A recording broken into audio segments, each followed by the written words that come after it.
Sa loob ng maraming dekada, hindi po siya natakot. Hindi siya umiiwas sa mapanghamon na papel.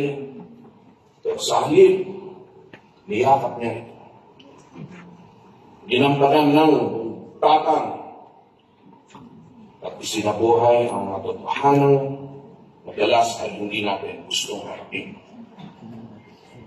Ang kanyang mga papel ay naging tulay upang maitaguyod ang pelikula higit pa sa libangan. Ang mga ito ay naging anyo ng paninindigan, mukha ng katotohanan sa lamin ng ating lipunan. Sa bawat eksena, ginikisi niya ang damdamin ng manonood, napaisip, pinaparamdam, at pinapangulan. Sa sambayan ng Pilipino at sa NCCA, maraming salamat po sa pagkilala niyo.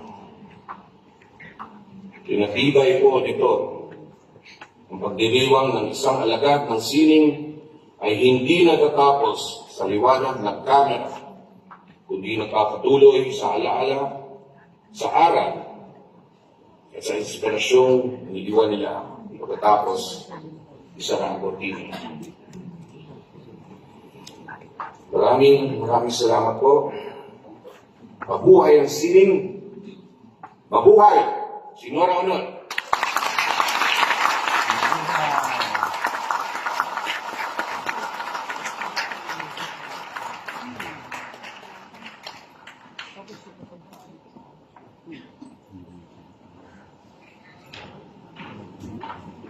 Ang paghahabilin ng medalya.